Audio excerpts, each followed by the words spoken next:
Et bonsoir à toutes et à tous, ravi de vous retrouver pour une nouvelle semaine. Bienvenue dans Le Mondorien. Salut Jim. Salut Nico, on est parti pour une bonne heure d'infos. Et oui, avec notre grand dossier du jour, les images qui ont marqué la journée et évidemment notre grand invité en fin d'émission. Et dans quelques instants, justement Nico, on va ouvrir le 22h10 Actu et on va parler de la gauche ce soir. Oui Jim, ce soir on va parler du Parti Socialiste qui est entré dans la seconde phase de son processus de refondation. Mais comment se reconstruire? Vont-ils y arriver? Si oui, comment? Et Paul Magnette est-il toujours l'homme de la situation? Toute une série de questions sur lesquelles on reviendra avec deux experts dans un instant. Et puis Jim, retour aussi dans Le Mondorien sur les images fortes qui ont marqué l'actualité. Oui, ce sera dans l'arrêt sur image d'Alexandre Gérard. Ce soir, nous reviendrons évidemment sur la grande manifestation d'hier dans les rues de Bruxelles, mais aussi sur le dernier avertissement de Donald Trump au Hamas ou encore sur les images de cette situation, vous le voyez, au Brésil, entre les pros et anti-Bolsonaro, avant le verdict attendu de la Cour suprême brésilienne. Et puis Nico, on terminera comme chaque soir Le Mondorien avec une grande personnalité et pas n'importe laquelle ce soir. Quelle personnalité, effectivement, l'une des plus grandes actrices du cinéma français. Et elle est belge, Cécile de France sera avec nous pour un thriller angoissant sur l'intelligence artificielle. Ce film, il s'appelle Dalloway et il sort mercredi prochain dans les salles. On reviendra aussi forcément sur l'auberge espagnole ou sur ses collaborations avec Clint Eastwood, Matt Damon ou encore Jude Law. Rien que ça, Cécile de France comme vous ne l'avez jamais vu. C'est donc dans Le Mondorien et c'est juste après 22h30. Oui, et on terminera aussi en beauté comme chaque soir avec le scroll de Marie-Jean Riès pour ne rien manquer des actualités qui ont pu buzzer aujourd'hui. L'église qui canonise le saint patron des internets. Ces images aussi d'un match de baseball qui ont fait le tour du monde aux États-Unis. Vous verrez. Et puis cet événement, le The Event, ce marathon caritatif qui rassemble les plus grands streamers et qui a récolté plus de 16 millions d'euros. Bienvenue dans Le Mondorien et on commence tout de suite avec le grand dossier du jour. On ouvre le 22h10 Actu.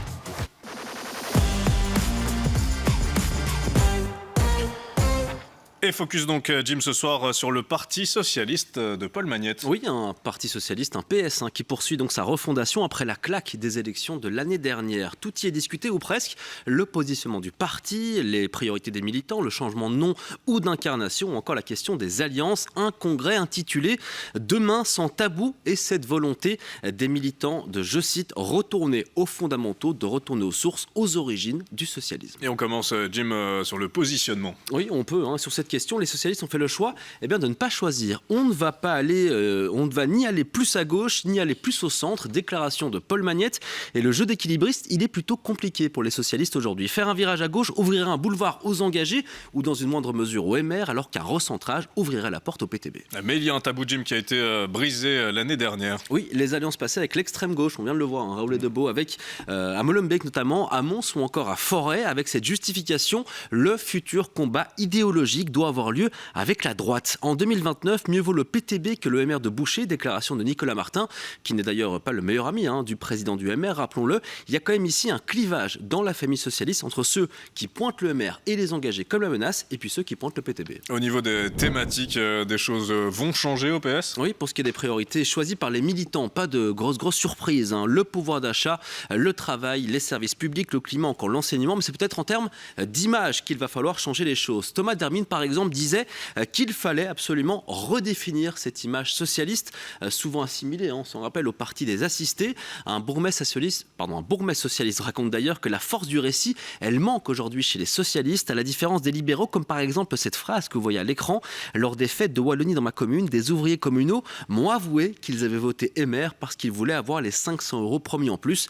Déclaration qui nous vient de Déborah Gérardon, qui est bourgmestre socialiste de Serein. Et pour ce qui est des thèmes qui ne sont pas imposés aux militants ? On peut citer notamment la politique internationale, la sécurité, la laïcité ou encore la lutte contre l'extrême droite. L'idée, c'est aussi, je cite, de s'éloigner des thèmes que les partis de droite qualifient de wokistes ou encore de communautaristes. Et puis assez bizarrement, certains socialistes reprochent aujourd'hui à Paul Magnette, écoutez bien, de beaucoup parler de Gaza, alors que, à nouveau je cite, ce n'est pas là-dessus que les socialistes gagneront les élections. C'est ce qu'a déclaré un autre bourgmestre socialiste chez nos confrères de La Libre. Et puis Jim, il y a aussi l'idée sans doute d'être une vraie force d'opposition. Oui, tout à fait. On se dit du côté du PS que le bilan du gouvernement Arizona sera tellement décevant que la victoire de 2029 tombera dans les mains socialistes comme un fruit mûr. Un rôle d'opposition qu'a déjà bien compris Paul Magnette, qui n'a pas hésité, on s'en rappelle, à tacler la majorité hier lors de ce congrès du PS. Ils sont extrêmement mauvais. Ils laissent un écart immense entre leurs promesses et leurs réalisations. Jim, on a parlé du positionnement, des priorités et sur la forme. Eh bien, le PS prévoit, je cite à nouveau, de moderniser ses structures, peut-être même de changer de nom, même si les militants socialistes restent attachés à ce terme, socialiste. Il y a aussi l'idée de moderniser la communication et pourquoi pas aussi de mettre en avant les figures montantes, ce qui est peu le cas aujourd'hui du côté du PS. Et je vous parlais de Nicolas Martin, le rival de Georges-Louis Boucher, c'est son nom qui est souvent cité. D'ailleurs, Jim, pour terminer, est-ce que Paul Magnette a toujours la légitimité pour mener les socialistes dans ces combats ? Alors on en parlera beaucoup en deuxième partie d'émission, mais il avait posé la question lui-même aux militants socialistes le 10 juin dernier, le lendemain de la claque. Quelqu'un dans la salle souhaite-t-il que je remette mon mandat aux militants ? Et puis quasiment immédiatement, on a vu justement Karine Lallieu et Pierre-Yves Dermagne, un certain cas du parti, lui répondre directement que non. Il y a aussi des critiques en interne vis-à-vis de Paul Magnette, mais qui aujourd'hui, au Parti socialiste, a les épaules pour tenter justement de prendre sa place. Pas grand monde, voire personne. La question de cette présidence du PS devrait plus se poser avant 2027, puisque Paul Magnette l'a dit, il sera candidat à sa propre succession au terme de ce processus de refondation. Merci Jim, et deux invités avec nous ce soir pour du décryptage. Ah oui, d'un côté nous avons Francis Van de Woestijn, notre collègue de la Libre, éditorialiste. Bonsoir Francis. Et puis de l'autre, c'est Pascal Dewitt, politologue à l'ULB. Merci beaucoup à tous les deux d'être présents ce soir dans le Monde Orient. Francis Van de Woestijn, on y croit cette refondation ou c'est une énième formulation pour dire qu'ils vont se relever ? Alors je crois qu'il faut être prudent dans les analyses de ce soir parce que certaines fondations dont on s'est beaucoup moqué ont finalement réussi. Je ne sais pas si vous vous souvenez de la refondation du CDH de l'époque qui est devenue Les Engagés. Le processus s'appelait « Il fera beau demain » et honnêtement personne n'y croyait. Donc il faut bien reconnaître que donc il faut être prudent je crois, dans l'analyse de ce soir. Or Les Engagés sont finalement le parti qui a le plus progressé aux élections de 2024, mais il faut dire que tout ça a été géré de main de maître par Maxime Prévost. Donc, il faut savoir que c'est aussi une manière d'essayer de se réinventer. Il y a d'autres partis qui sont moins bien partis dans le processus de refondation. Je trouve que les écolos, finalement, après les claques qu'ils obtiennent chaque fois dans les années... voilà. Au pouvoir, ça marche pas. Et puis, dans l'opposition, donc, n'ont pas encore réussi à vraiment trouver le Graal. L'Open VLD, qui est un parti en voie de disparition, à mon avis, aura des difficultés à se refonder. Et donc, le Parti socialiste, va très mal, puisque on se souvient du sommet atteint par Guy Spital, ça je joue un peu mon ancêtre, mais qui avait quand même 43,9% en 1987, on en est quasiment à la moitié maintenant. Donc il est clair que Paul Magnette a beaucoup de chemin à faire, et il n'y a pas d'autre solution que d'essayer de refonder. Moi je suis assez sceptique sur la manière dont les choses démarrent, puisque à la première question en disant... quelle voie choisir ? On dit on ne choisit pas. Donc c'est à mon avis un problème. Il y a un deuxième problème, mais sans doute va-t-on les développer. C'est qu'effectivement la question de savoir si Paul Magnette est vraiment l'homme de demain, pour moi c'est déjà un peu l'homme du passé. Et par ailleurs c'est un parti qui est très divisé.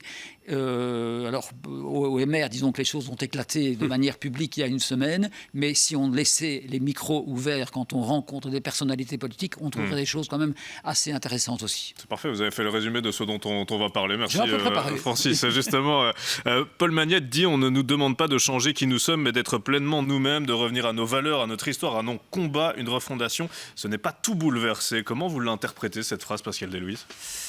En réalité, elle n'est pas si facile à interpréter. C'est-à-dire qu'on ne voit pas quel moment de bascule serait intervenu. C'est ce que les présidents disent éternellement. Guy Spital, Philippe Busquin, Elio Di Rupo, Paul Magnette, ils répètent ça à l'envi. Je dis, il n'y a aucun président qui a dit on a mal fait, on a été dans ce sens-là, et puis on doit revenir. Je crois qu'il y a bien sûr une volonté. Les écolos l'ont fait, pour le coup, en termes de communication. Samuel Cogolati, Marie Lecoq l'ont dit assez ouvertement. On a déconné, on a merdé, pardon. Ouais. Oui, mais sans... C'est vrai, vous avez raison, mais sans tout à fait préciser en quoi et pourquoi ils avaient merdé. Je crois que c'était le lancement de la campagne sur les termes, etc. Voilà, je crois que le PS souffre de ce que souffre la social-démocratie. Les maux de la social-démocratie, on ne peut pas isoler comme ça un parti dans un espace d'un pays. On peut parler du socialisme en France. Oui, voilà, sans observer de manière générale la situation d'ensemble de la social-démocratie, qui est une situation d'ensemble très, très difficile, vraiment très difficile, au fond, c'est-à-dire qu'est-on et que veut-on, qui sont des questions fondamentales. et bien sûr électoralement, puisque à l'une ou l'autre exception près, la social-démocratie est au plus bas électoralement. Pour bien vous comprendre, Pascal Deluitte, est-ce que c'est un manque de radicalité du côté du PS, là où justement à la gauche radicale, ça fonctionne? Est-ce que selon vous, aujourd'hui, le PS, s'il poursuit dans cette lignée-là, dans cette voie-là, le PS est destiné à mourir et voir d'autres formations arriver? Je ne crois pas que c'est un manque de radicalité. D'ailleurs, dans une certaine mesure, on pourrait défendre l'hypothèse, et moi je la défendrais aisément, que dans le propos, il était trop radical dans la campagne. Il a fait preuve de ce qu'on pourrait appeler du sinistrisme dans le jargon, c'est-à-dire aller plus à gauche par rapport au PTB, par rapport au écolo. Il ne faut pas se tromper. Dans une certaine mesure, quand vous êtes un acteur de gouvernement, vous êtes jugé sur les politiques publiques. Et je dirais que la difficulté du Parti socialiste, comme la difficulté de toutes les formations de gauche, c'est qu'ils sont sous je dirais, offensive néolibérale, une nouvelle offensive néolibérale, avec des difficultés à rencontrer les demandes sociales auxquelles ces partis sont confrontés, à satisfaire ces demandes sociales. Je crois que le vrai problème est plutôt celui-là.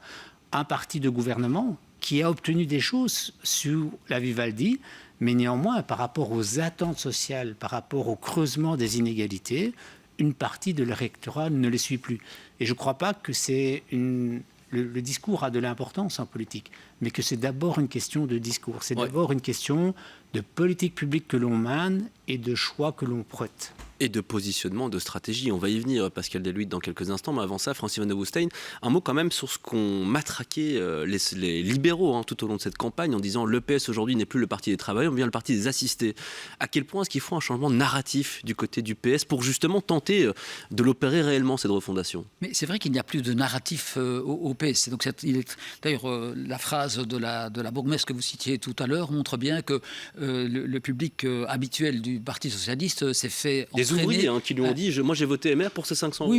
Oui, évidemment. Maintenant, les socialistes disent qu'on n'arrivera jamais à ces 500 euros, que c'est en diminuant les allocations. C'est ça, c'est une différence. Oui, enfin, on ne va pas entrer dans ce débat-là, mais vous avez raison, c'est le narratif qui manque au Parti socialiste. Et moi, contrairement à Pascal, je pense que, d'ailleurs, Paul Magnette est en partie responsable de l'échec de 2024, parce qu'il n'a passé son temps pendant la campagne électorale, soit à contester ce que le PTB disait en disant c'est trop radical à gauche, soit à contester ce que le Georges-Louis Boucher disait en disant attention, il y a une dérive droitière. Et dans pratiquement pas de débat, il n'a eu vraiment l'occasion de présenter les idées socialistes. Il s'oppose aux idées des autres. Voilà, exactement. Donc sans vraiment oser avoir le temps, le courage ou la patience de dire vraiment ce que le PS proposait. Donc il a fallu presque deviner en creux ce que le PS demandait. Je voulais juste dire que quand j'entends Paul Magnette dire voilà, on a décidé on va tout changer, mais on a décidé finalement de rester pleinement nous-mêmes, ça me fait penser donc je le cite parce que j'aime bien, à cette phrase de Tancrède dans Le Guépard, il faut que tout change pour que rien ne change. Et je pense que ça peut s'appliquer au Parti socialiste. Nico, en parlant de changement, un mot quand même sur votre œil de ce soir avec un exemple assez précis. Ouais, parce qu'on se demande souvent où trouver l'inspiration quand on parle de refondation, et c'est vrai qu'on parle du nom du parti, de sa couleur, de son positionnement, de ses priorités, mais le dernier parti qui a justement réussi sa refondation, vous l'avez cité Francis, ce sont les engagés. Pascal Deluitte, est-ce que les socialistes peuvent s'inspirer d'une manière ou d'une autre de ce qu'a fait Maxime Prévost? Oui. D'abord, petite réponse à Francis. Je conviens que la campagne du PS a été une mauvaise campagne. De mon point de vue, c'était une mauvaise campagne. Mais néanmoins, croire que le résultat et la traduction électorale de la famille social-démocrate, c'est lié à du discours, je pense que c'est une erreur de perspective. Bien sûr, les campagnes jouent, et en particulier les thèmes qui sont saillants dans la campagne. Le PS n'a imposé aucun thème dans la campagne, c'est tout à fait évident, mais ça s'appuie. Le MR a pu venir sur des thèmes, ce qu'on appelle nous le clivage des valeurs, et même sur le différentiel de 500 euros, parce qu'en politique publique, un certain nombre de citoyens ressentaient cela comme un problème non rencontré. Alors pour le reste... Exemple à suivre ou pas les engagés pour les socialistes? Exemple à suivre ou pas pour les engagés les socialistes? Dans une certaine mesure, c'est ce qu'ils ont fait. C'est-à-dire qu'ils ont pris exemple des engagés qui ont mené un processus. Comme Francis, beaucoup doutaient de la trajectoire. Après, soyons prudents, parce qu'une élection pour nous n'est pas la preuve d'une refondation réussie. Il faudra voir dans le temps.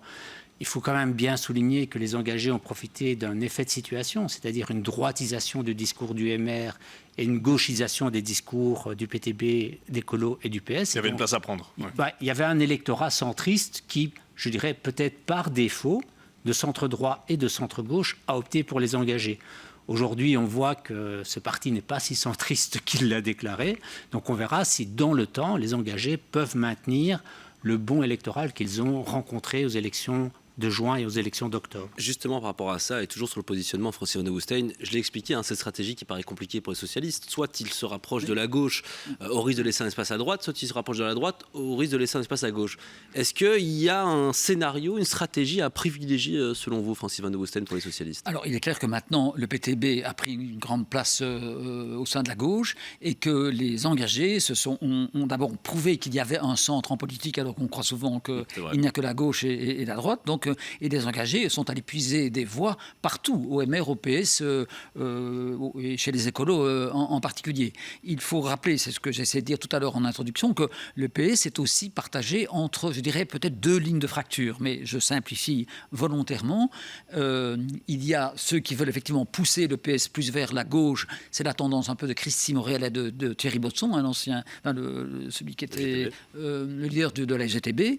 Et puis il y a plutôt les sociaux-démocrates, donc ils sont plutôt partisans d'un PS centriste, comme Thomas Dermine, Nicolas Martin, on en a parlé, ou Christophe Collignon, le bourgmestre de Huy. Donc ceux-là sont plutôt des sociaux-démocrates. Donc il y a une première ligne de fracture. Donc bon courage pour savoir quelle voie choisir, puisque là, il y a une fracture, si vous voulez, gauche-droite, mais à l'intérieur de la gauche. Il y a une autre ligne de fracture qui fait parfois apparaître le PS comme étant double, à savoir un PS wallon et un PS bruxellois, parce que vous avez cité une des lignes de fracture, mais la laïcité est devenue au PS vraiment une ligne de fracture. Quand on voit la manière... pour moi, il y a un PS wallon et un PS bruxellois, et un PS bruxellois qui, sous l'autorité vigoureuse, disons les choses comme ça, de Ahmed Laouedj, mène une politique de plus en plus communautariste pour essayer de capter les voix d'une population que l'on connaît. Et d'ailleurs, ce n'est pas le seul parti à le faire, mais il faut reconnaître qu'Ahmed Laouedj le fait de manière extrêmement puissante et que Paul Magnette... WhatsApp aussi. Pardon ? Via des groupes WhatsApp, il y a une campagne qu'effectivement qu'on n'observe pas. Et Paul Magnette n'a pas d'autorité sur la fédération bruxelloise du PS, sinon peut-être qu'on aurait un gouvernement bruxellois depuis bien longtemps. Mais donc il y a ces deux lignes de fracture, peut-être y en a-t-il d'autres, qui montrent que le chemin de la rénovation, refondation va être compliqué. Allez, on va poursuivre ce débat sur l'avenir du Parti Socialiste dans un instant et on va s'intéresser à un homme qu'on a déjà beaucoup cité, forcément, Paul Magnette. Oui, est-il encore l'homme de la situation? A-t-il encore la légitimité pour guider ce parti et guider cette refondation? Élément de réponse dans le Moudroyen, ce sera d'ici une poignée de secondes. Restez bien avec nous sur Élément de 4.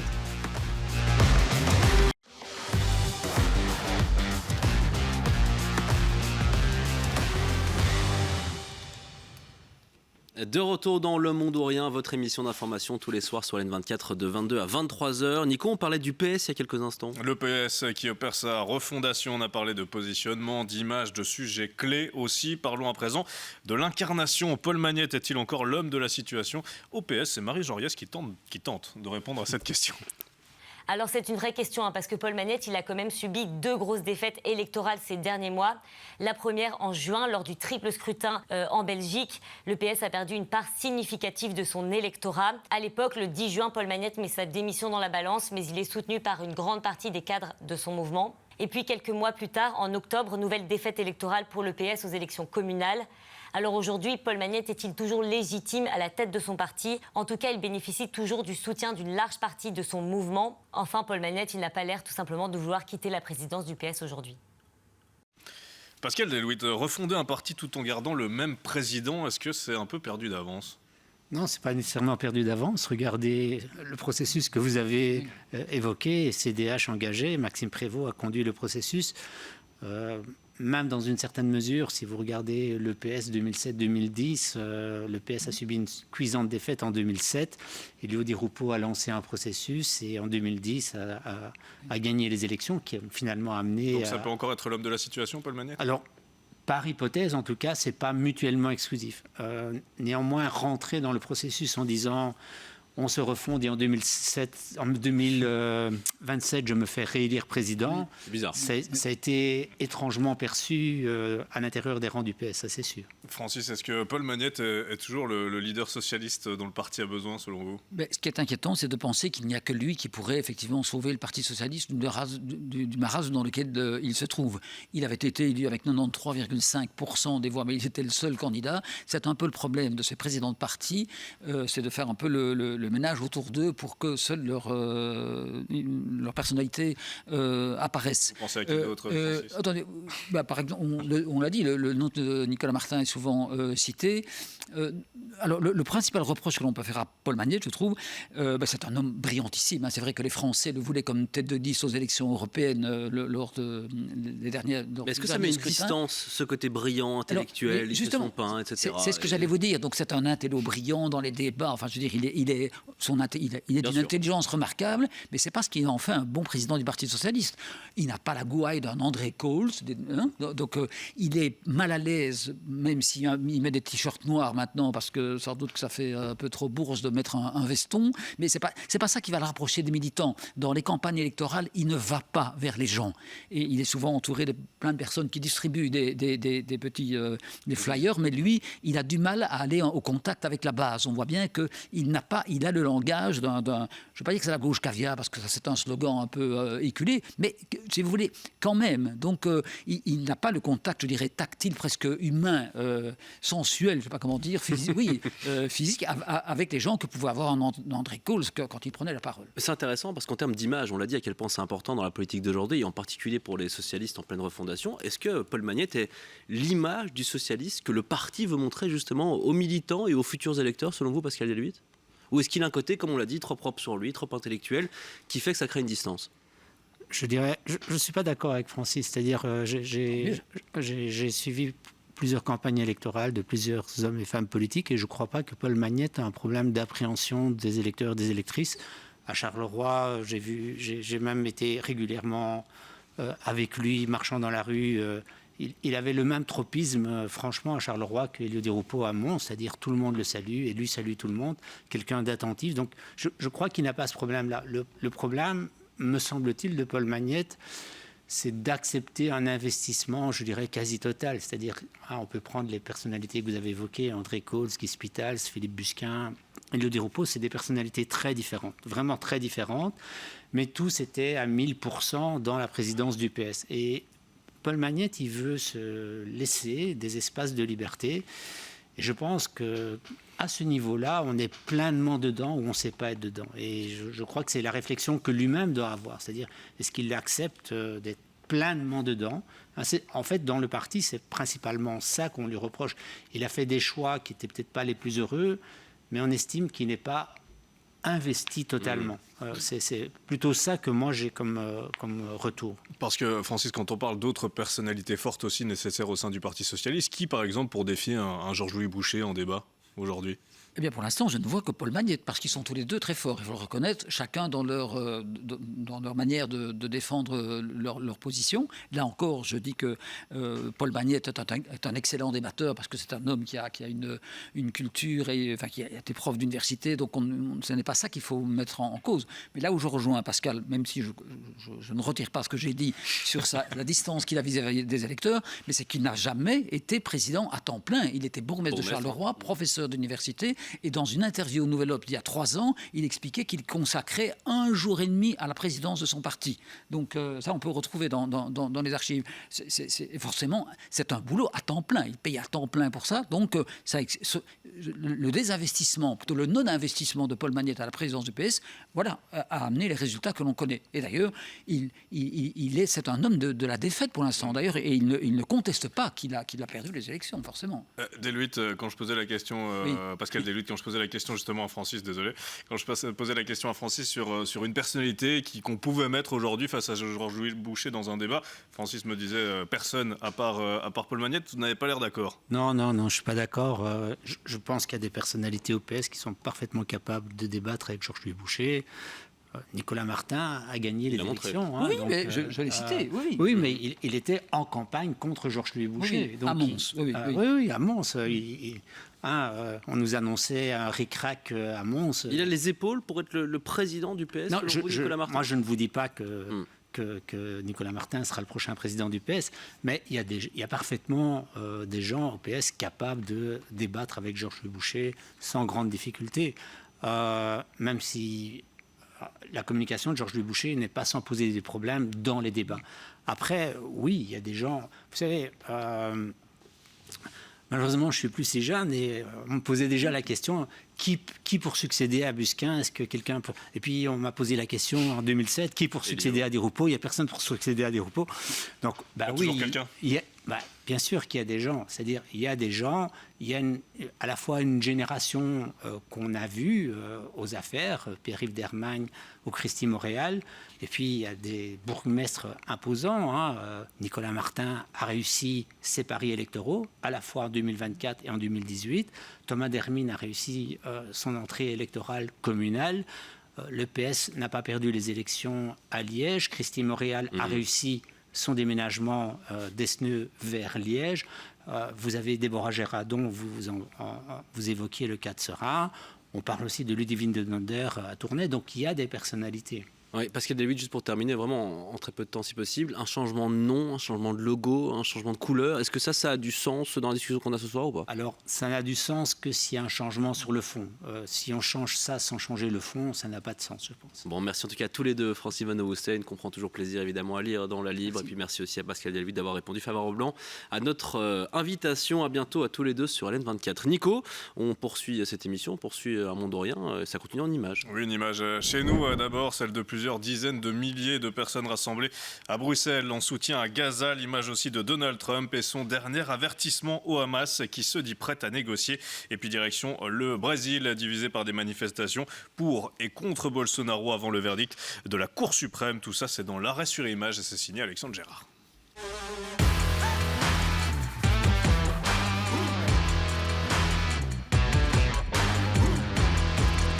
Et on commence cette nouvelle semaine avec des rues de Bruxelles rouges de monde. Une marée humaine s'est déplacée dans la capitale avec un message « Carton rouge pour Israël ». Entre 70 000 et 110 000 personnes rassemblées pour dénoncer la responsabilité de la Belgique et de l'Union européenne. La semaine dernière, le gouvernement a pourtant décidé de sanctionner Israël, insuffisant pour les manifestants. D'abord, c'est des mesures qui ont été mises en œuvre uniquement grâce à la pression de la rue et notamment des dizaines de milliers de manifestants qui protestent contre l'inaction de la Belgique. Et donc, on voit qu'enfin les lignes bougent. Mais pour l'instant, ce ne sont que des annonces et donc on attend que ces mesures soient rapidement appliquées. On sait qu'au sein du gouvernement, il y a des forces politiques qui essayent de bloquer toutes les mesures qui pourraient déplaire à Israël. Et donc, il faut continuer la pression pour appliquer ces mesures. À l'initiative de ce rassemblement, une centaine d'organisations. Dans le cortège, on a aussi pu voir des hommes et femmes politiques. Après leur départ de la gare du Nord, les manifestants ont rejoint les institutions européennes. Ils appellent les autorités de l'Union à faire pression. J'ai un carton rouge parce que c'est l'expression de ma honte par rapport à ce que propose Arizona. Il faut aller plus fort. C'est non. Ce qu'ils proposent, ça ne va pas du tout. On doit aller bien plus fort et bien plus rapidement pour le peuple palestinien. Dans le reste du monde aussi, on continue à se mobiliser. De nouveaux bateaux ont rejoint la flottille pour Gaza depuis le port de Tunis. Deuxième arrêt avec deux visages.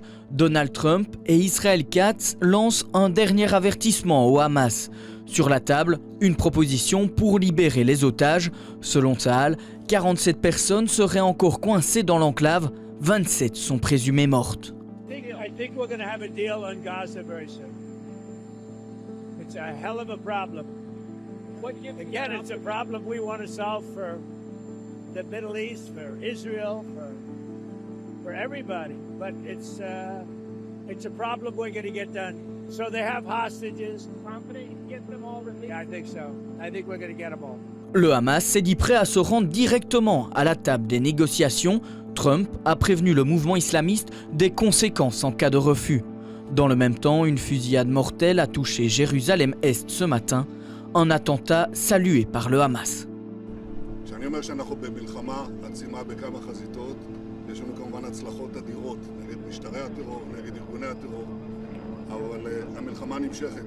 גם ברצועת עזה, שבה נחריב את החמאס. בלי שהבטחנו ונשחרר את חטופינו, כל חטופינו. À Gazaville, Tsahal continue son intervention. 40 personnes seraient décédées dans l'enclave depuis ce matin. Et on a commencé cet arrêt sur image avec une marée humaine. Pour terminer, on traverse l'Atlantique pour voir une vague jaune dans les rues de Sao Paulo et de Rio. Des milliers de partisans de Jair Bolsonaro se sont rassemblés. Ils étaient 42 000 dans chaque ville, une démonstration de force pour faire pression à quelques jours du verdict. Vocês me perdoem, porque quem era para estar aqui era o meu marido, que hoje está amordaçado dentro de casa, com uma tornozeleira, não foi julgado, está preso. Ces manifestations le jour de la fête nationale symbolisent un Brésil désuni. Les soutiens de Bolsonaro dénoncent une chasse aux sorcières. Pour eux, ce procès est joué d'avance. Ils réclament son amnistie. Certeza que a gente vai fazer justiça pro Bolsonaro. Eu tenho certeza que a gente vai ver o Bolsonaro disputando a eleição. Eu tenho certeza que os presos políticos vão ser libertos. La décision du tribunal doit être rendue d'ici la fin de cette semaine. L'ancien président risque jusqu'à 43 ans de prison pour tentative de coup d'État. Voilà, l'arrêt sur image, c'est terminé pour aujourd'hui. Nous, on se retrouve demain avec 3 nouvelles actualités. L'arrêt sur image d'Alexandre Gérard, c'est tous les soirs dans le Monde ou Rien et quand vous le souhaitez, vous qui nous regardez sur LN24.be. Nico, dans quelques instants, on va complètement changer d'ambiance et c'est un peu la classe. C'est Cécile de France qui vient s'installer. Oui, Cécile de France, une actrice honnêtement que tout le monde aime, à la carrière énorme entre films cultes et tournage avec un certain, je ne sais pas si vous le connaissez, Clint Eastwood. Elle vient nous présenter ce soir un thriller sur l'intelligence artificielle. Ça s'appelle Dalloway. Vous voyez les images d'ailleurs, ça sort mercredi prochain dans les salles. Cécile de France dans le Monde ou Rien sur LN24. Ça sera juste après ceci. Restez bien avec nous.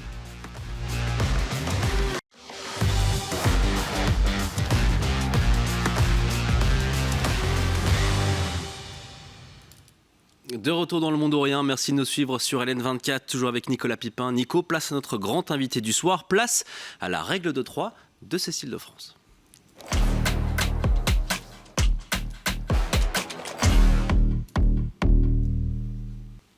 Et Nico, comme chaque soir, 3 mots pour présenter la personnalité sur le plateau d'un Monde ou Rien. Oui, et le premier mot que j'ai choisi pour ce portrait, c'est collier. Parce que le collier, ça représente pour vous votre carrière. En 2019, vous entrez dans l'édition 2020 du Petit Larousse qui vous présente comme une actrice ayant changé de registre avec les ans. Et c'est vrai que ce collier, il a plein de perles différentes, tant votre filmographie est riche, variée et à votre image. L'image d'une actrice qui a tourné pour les plus grands réalisateurs, dont Cédric Clapiche bien sûr, et un certain Clint Eastwood. L'image d'une actrice sincère, authentique, pudique, au large sourire et aux grands yeux bleus qui vous observent avec bienveillance. Cécile de France, c'est l'actrice que tout le monde aime, l'actrice qui, je vous rassure, n'est jamais devenue égocentrique. J'ai peur d'être égocentrique, en tout cas de plus en plus, parce qu'à force qu'on ne parle que de vous toute la journée, j'ai peur de me refermer sur moi-même et de plus m'intéresser aux autres. Et ça, je voudrais surtout pas, pour rien au monde, que ça m'arrive. Deuxième mot de ta règle de 3, Nico, c'est Erasmus. Oui, certains films traversent le temps parce qu'ils racontent mieux que d'autres une époque. L'Auberge espagnole en fait partie. Quand Cédric Clapiche sort L'Auberge espagnole en 2002, l'Europe vit un moment d'enthousiasme collectif. Le programme Erasmus, lancé 15 ans plus tôt, est devenu un passage quasi obligé pour des milliers d'étudiants qui découvrent souvent pour la première fois la liberté de vivre à l'étranger. Et alors que l'Europe se replie de plus en plus sur elle-même, ça fait du bien d'en reparler, ça fait du bien de revoir des images du film. Sans doute raté plein de trucs. Je suis français, espagnol, anglais, danois. Je suis comme l'Europe, je suis tout ça. Je suis un vrai bordel. Any other questions? Et puis, dernier mot, Nico, c'est angoissant. Oui, angoissant, non pas comme Cécile de France, mais comme l'univers du film pour lequel vous êtes là ce soir. Ce film, c'est Dalloway, réalisé par l'un des maîtres du thriller français, Yann Gozlan. Cécile de France y incarne une romancière rendue paranoïaque par une intelligence artificielle à laquelle Mylène Farmer prête sa voix. Film angoissant, anxiogène, qui va vous faire réfléchir sur notre époque, sur la bête de Frankenstein, qui pourrait représenter l'intelligence artificielle, la bête qui dépasse son maître. On regarde les images. C'est la dernière fois que tu as vu Lucas. Pourquoi tu veux savoir ça? He wants to be your friend, to get to know you inside out. Je perçois de l'hostilité envers moi. Si tu as des inquiétudes... Qu'est-ce que tu veux dire que j'ai des inquiétudes? Ton silence. Dalloway, je suis filmée en ce moment? Non, Clarissa. Tu me vois bien, là? Maman, c'est important que tu prennes tes médicaments. Pour Pourquoi tu me manques, Larissa? Je le sens à ta voix. Bonsoir Cécile de France. Bonsoir. Ouais, ça a bien terminé l'extrait. Ouais. C'est un honneur de vous accueillir sur le plateau d'Un Monde de Rien, de vous accueillir sur LN24 pour ce film qui sort donc mercredi prochain en salle. Tout d'abord, une question un petit peu ouverte pour démarrer, on va dire en douceur, Cécile de France. Pourquoi est-ce qu'il est important pour vous, ce film-là, qui traite un petit peu, on l'a dit, d'intelligence artificielle et de tout ce qui pourrait représenter à la fois une opportunité, mais parfois aussi une menace à l'avenir? Ouais, c'est un super outil, vraiment. C'est une invention incroyable, mais déjà, elle nous dépasse en intelligence et puis elle échappe aussi à notre contrôle, à notre compréhension. Donc, il lui reste plus finalement que d'avoir un corps, une conscience et à ce moment-là, se réveille en nous une vraie angoisse existentielle, qui est de la place de l'humanité, quoi. Si elle devient à son tour humaine, alors que devenons-nous, nous Donc voilà, c'est un film qui interroge vraiment notre époque, ouais. Et ça vous parlait, ce genre de sujet? Parce que j'ai lu que vous aviez accepté le scénario en moins de 24 heures, je pense. Oui, le scénario était vraiment excellent. Donc pour ce que je viens de dire, mais aussi parce que c'était pour moi un rôle vraiment très intense, très riche. Dans les autres films de Yann Gozlan, interprétés notamment par Pierre Ninet, on voit bien l'intensité, la chance que c'est pour un acteur ou une actrice d'avoir interprété un héros comme ça, qui emmène le spectateur dans une quête de vérité souvent éprouvante. Vous êtes vraiment au centre du film, quoi. Voilà, c'est vraiment c'est aussi la mécanique du thriller qui demande ça, c'est que on emmène le spectateur, on le rend actif, on le met à contribution un petit peu pour le faire travailler, et on lui demande est-ce qu'elle a raison, est-ce qu'elle a tort, où est la vérité. Et donc ça, c'est quand même toujours challengeant et intéressant pour un acteur. Et Jim, en continuant à parler du film, vous voulez quand même revenir encore une dernière fois sur ce thème, l'intelligence artificielle? Oui, puisque ce film, on l'a dit, Dalloway sort donc la semaine prochaine, un film qui révèle les dangers de l'IA et d'une société sécuritaire hyper connectée aussi. Votre personnage, on va pas en dire trop non plus, mais devient addict à cette IA qui vous aide à écrire votre livre. Est-ce qu'au final, ça vous fait peur, ce monde dépeint dans ce film Dalloway? Alors, moi, je suis pas d'une nature peureuse, mais plutôt j'ai envie d'inviter tout le monde à prendre conscience en fait des dangers et peut-être exiger une réglementation et demander à tous ces grands patrons multimilliardaires peut-être des pénalités financières s'ils ne respectent pas le droit des humains, c'est-à-dire des artistes, mais aussi des travailleurs, tous les data workers qui sont exploités en ce moment, notamment en Afrique, c'est assez scandaleux. Et puis des droits environnementaux aussi, puisque c'est une technologie hautement polluante, énergivore et aquavore, pour extraire les minerais, pour fabriquer les puces, etc. Donc vraiment, il y a une prise de conscience à avoir et une prise de responsabilité qui doit être prise de la part des grands patrons. Et puis même pour le monde du cinéma aussi, on se souvient de ces grèves à Hollywood aussi qui ont duré pendant de très nombreux mois aussi pour les scénaristes, même pour le métier de comédien. Alors on n'en est pas là, mais ça peut faire peur. Oui, tout à fait. Il y a vraiment un danger que voilà, on n'ait plus besoin de nous. Après, moi, je suis quand même optimiste en me disant, en ayant traversé tous ces personnages tellement humains, en ayant raconté l'humanité, en fait, parce que c'est ça, être acteur, je pense que le spectateur a besoin de voir en face de lui un être de chair et d'os qui a vécu, qui ressent exactement les mêmes choses que lui-même, qui lui ressemble, je pense. Oui, c'est pas le premier film qui traite de ces sujets-là. On pense évidemment à 2001, Odyssée de l'espace, Her, ou encore la série Black Mirror. Est-ce que c'est, des œuvres qui vous ont particulièrement marqué, vous, Cécile de France? Oui. Après, voilà, je suis pas quelqu'un qui tombe dans l'angoisse non plus. Donc, mais bon, là, on est dans un thriller et ce thème va très bien à ce genre de film. Donc, c'est aussi bien de se laisser aller dans cette mécanique. Très précise qu'est le thriller, quoi. Donc pour les amateurs, allez-y parce que c'est assez efficace. Oui, c'est très efficace. Honnêtement, je l'ai vu hier soir. J'en ai fait quelques cauchemars. Cette intelligence artificielle qui en devient effectivement terrifiante dans le film, elle est jouée par une chanteuse qui a un peu d'ailleurs un côté presque irréel, presque inatteignable. C'est Mylène Farmer. Alors on voit effectivement souvent, on a cette image bien sûr de Mylène Farmer, mais là c'est la voix avec laquelle vous jouez. Voilà, on voit l'image de Mylène Farmer. Ça a été étrange pour vous de conversionner comme ça avec Mylène Farmer, de l'engueuler, de lui crier dessus aussi parfois. Ça a été bizarre. Oui, c'est une grande actrice surtout. Et puis comme elle est chanteuse, elle a vraiment une facilité à travailler sa voix, une maîtrise aussi. Et donc ça m'a permis d'être vraiment très à l'aise avec elle, de jouer, de nous amuser tout simplement. On s'est très bien entendu très très vite. Et donc ça a été vraiment très très agréable de collaborer avec elle. Oui, jouer la parano, c'est quelque chose qui vous plaît aussi, vous? Je réfléchis pas si j'aime ou si j'aime pas. C'est la partition qu'on m'a donnée et je la fais. Et je la vis avec tout mon cœur et ma sincérité, évidemment. Parce qu'en plus, je suis vraiment filmée de très près des fois, donc il faut vraiment être entière. Il faut tout donner.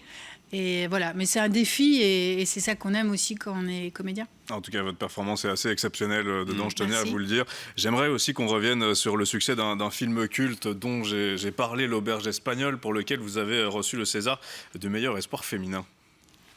Donc le César du meilleur jeune espoir féminin est attribué à Cécile de France dans L'Auberge espagnole. C'est l'une des 6 nominations du film de Cédric Klapisch. Et puis alors, je voulais juste faire un petit truc. S'il y a des gens ici qui veulent faire un jour un film sur une femme pirate, je veux bien passer les essais. Merci beaucoup, merci. On n'avait pas encore fait de film de pirate, mais ça fait quoi de revoir ces images? Je trouve ça hyper touchant. C'est bien parce que j'ai gardé cette faculté à rêver. Voilà, je trouvais ça courageux d'oser dire ça quand même. Maintenant que je le revois a posteriori. Et voilà, et cette capacité à m'émerveiller, je crois que je l'ai toujours. Et je l'aurai jusqu'à ma mort, puisque je veux faire ce métier jusqu'à ma mort. Et c'est ça que permet le cinéma aussi forcément, et avec des films cultes comme L'Auberge espagnole, alors trilogie, parce qu'ensuite il y a eu effectivement Les Poupées russes et puis Casse-tête chinois. Ça a changé votre vie, cette trilogie, en particulier le premier peut-être? Oui, ça m'a permis de me faire connaître du public. Et évidemment, ça aide beaucoup. Et puis aussi tous les réalisateurs. Et puis, je représentais pour la première fois les homosexuels. À l'époque, c'était très rare. Et donc, je sais que j'ai aidé beaucoup de filles qui étaient dans mon cas, qui n'osaient pas assumer leur homosexualité. D'une manière très moderne en plus pour l'époque. Oui, et puis c'est un personnage, Isabelle, c'est un personnage très solaire, très sympathique, très attachante. Et donc, c'était une belle image de cette catégorie sous-représentée. Donc c'était important aussi pour moi de les aider quelque part. Ouais, c'est un film qui fait du bien. Est-ce que le tournage s'est aussi bien passé que ce qu'on ressent nous en tant que téléspectateurs? Quel souvenir vous en gardez, vous? C'est exactement ce que vous avez vu, l'énergie, la joie qu'on voit dans le film. Elle était vraiment là, présente. Les tournages de Cédric Klapisch, parce que j'en ai fait 5, je crois, sont toujours très joyeux. Toujours, et on voit d'ailleurs dans ces films, il y a beaucoup d'humanité, il offre beaucoup d'espoir à l'humanité. Et sur ces plateaux, il y a ce même état d'esprit et ce bonheur de faire ensemble raconter une belle histoire aux gens. Et c'est vrai que ça donne envie en fait de vivre les films de Cédric Klapisch. C'est aussi une des forces de son cinéma. Ouais. Je trouve on a clairement envie notamment d'être dans L'Auberge espagnole. Ouais. J'aimerais maintenant qu'on regarde plusieurs visages qui font aussi partie de votre carrière. Le premier, on va le voir dans un instant, mais ça va être le visage de Laure Calamy, parce que c'est une amie depuis très longtemps. Elle vous a même hébergé, c'est ça? Oui, c'était ma copine à l'école, en fait, à l'école de théâtre. À la rue Blanche. Elle était une année au-dessus de moi et moi je débarquais et il est arrivé quelques fois avant que je trouve un appartement qu'elle m'héberge et encore aujourd'hui on est très amis, on s'est retrouvés sur Mademoiselle de Jonquière de Emmanuel Mouret et je rêve retravailler encore avec elle bien sûr. Ouais, moi ça me permet et ça c'est un petit cadeau que vous me faites je pense Nico, de parler, puisqu'on parle de Laure Calamy, de parler de ceci. Oh. Mais Cécile. Hey Gabriel. Non, t'es où là? Je suis à Quincampoix-Fleuzy, pourquoi? Non, mais on est au West End là. Il y a tout le monde qui t'attend. La journaliste, le photographe sont là. Oh putain, merde. Oh merde. Faut que tu m'aides là, Gabriel, je suis encore au cours de cheval. Mais t'en prends combien des cours de cheval là? Je croyais que tu maîtrisais à fond, Cécile. Ah oui, non, mais je maîtrise complètement. Hein. Et on ne téléphone pas sur Biscotte.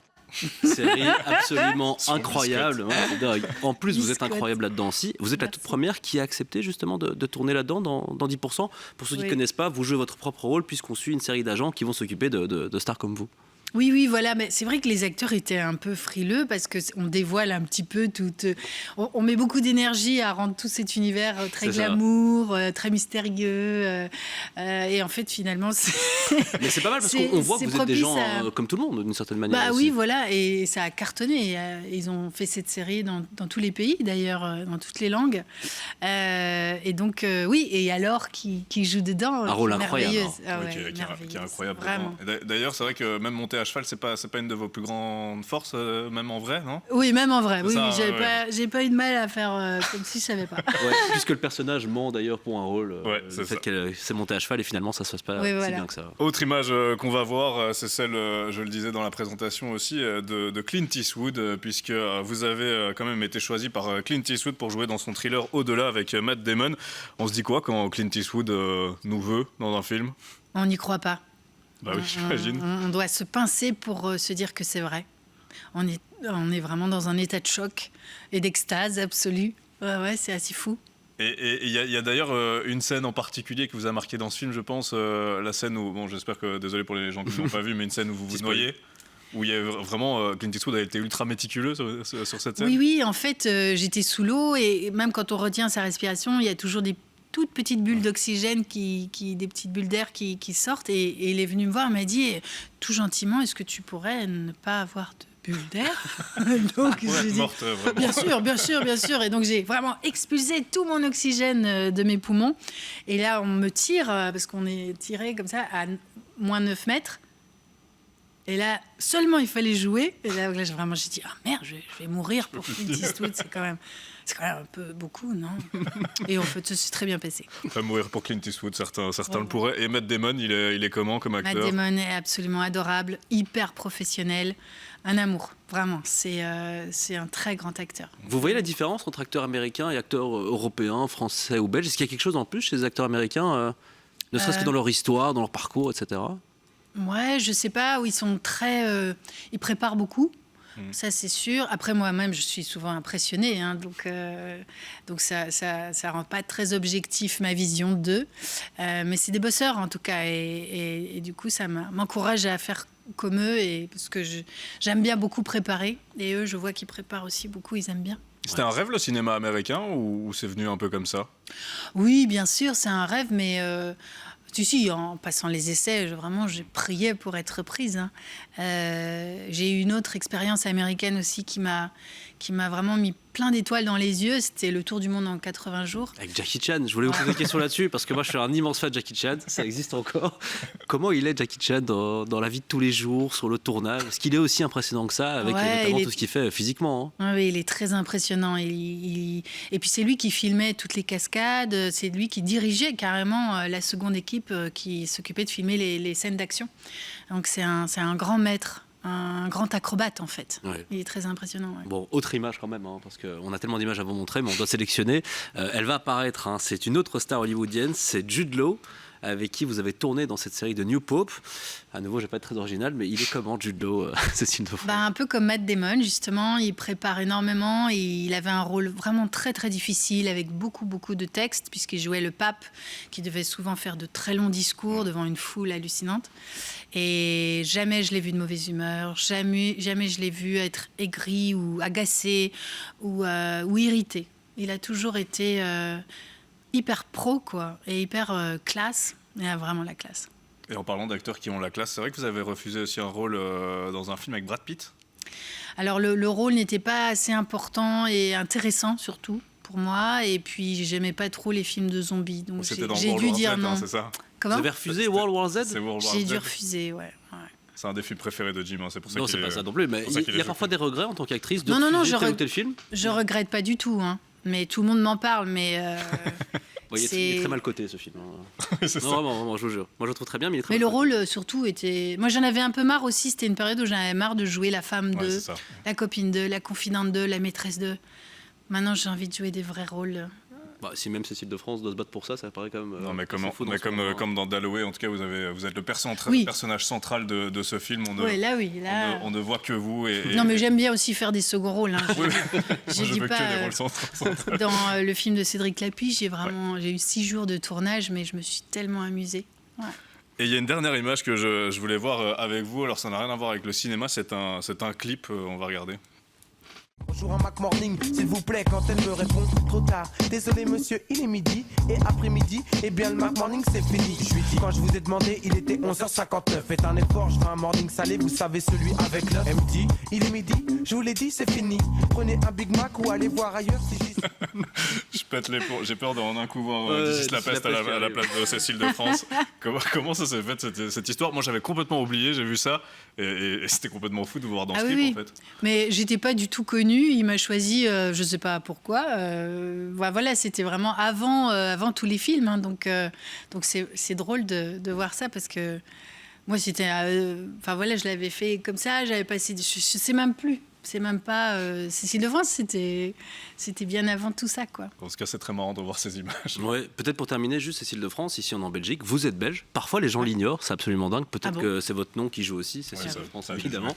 Vous restez quand même fortement attaché à ce pays, vous avez encore des racines ici, des amis, de la famille, vous restez quand même régulièrement en Belgique? Bien sûr, j'ai de la famille, des amis, c'est mon pays, hein, vraiment je l'aime de tout mon cœur et je serai belge toute ma vie, hein. Ouais, bien sûr.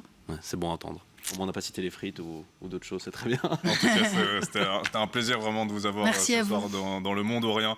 On rappelle, Jim, ce thriller angoissant. Oui, Dalloway, qui donc sort la semaine prochaine au cinéma à partir de mercredi, évidemment, jour de sortie des cinémas, dans toutes les bonnes salles, avec la voix de Mylène Farmer. On va pas en dire trop non plus, même si on a déjà dit quelques trucs quand même. Il faut évidemment. Ça s'appelle Dalloway. Merci beaucoup, Cécile de France. Je ne sais pas si vous êtes branché très réseaux sociaux, vous.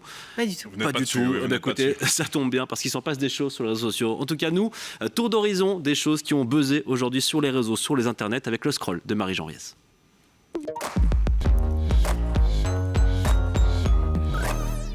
Salut Marie, on commence ce scroll avec le premier saint de la génération Internet. Vous allez le voir, Carlos Acutis, regardez, c'est lui. Il est décédé en 2006 d'une leucémie à seulement 15 ans et son corps est actuellement exposé dans un sanctuaire en Italie. Hier, Carlos Acutis a été canonisé par le pape Léon XIV. Alors pourquoi je vous parle de lui aujourd'hui? Parce que Carlos Acutis est surnommé le geek de Dieu ou le cyberapôtre, tout simplement parce qu'il était passionné d'informatique. À 11 ans, il crée ce site. C'est une sorte de catalogue de tous les miracles reconnus dans le monde. Et d'ailleurs, Carlos Acutis, il aurait pu figurer dans ce catalogue puisqu'hier, le Vatican lui a reconnu 2 miracles. 1, la guérison d'un enfant brésilien atteint d'une rare malformation. Et 2, celle d'une étudiante costaricienne blessée dans un accident. Carlos Acutis est donc devenu hier un saint, le premier saint avec une adresse email. On continue, Marie, avec une Américaine qui ne sera sans doute pas canonisée, elle, puisqu'elle fait plutôt un bad buzz actuellement. Oui, souvenez-vous, la semaine dernière, je vous parlais de ce millionnaire polonais qui a volé une casquette à un enfant à l'US Open. Eh bien, vendredi soir, on a vu une scène très similaire à un match de baseball de l'équipe de Philadelphie. Alors, regardez, on a d'abord une balle qui arrive dans les gradins et puis un homme qui court pour la ramasser et qui la ramène à son fils. Sauf que, vous allez voir, il se fait alpaguer par une femme qui n'a pas l'air du tout contente. Elle a même l'air très énervée. Et au bout de quelques secondes à se faire hurler dessus, le père finit par lui rendre la balle, vous allez voir. Alors, vous vous demandez peut-être ce que la femme a bien pu lui dire. Eh bien, regardez, parce qu'on a la vidéo d'un autre point de vue et avec le son cette fois.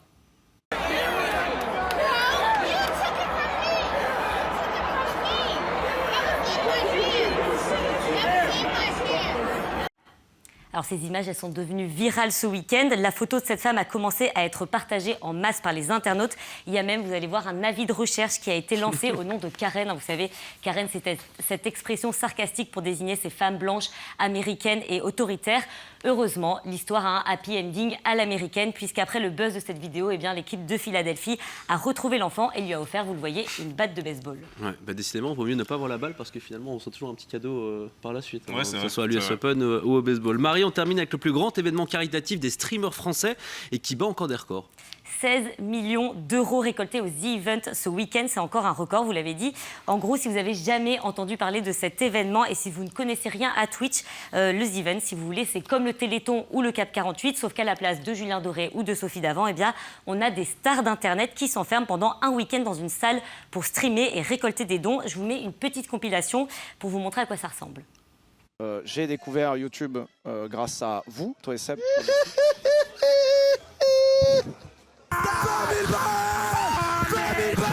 5 ans de streaming avec votre revue de presse et vos jeux vidéo.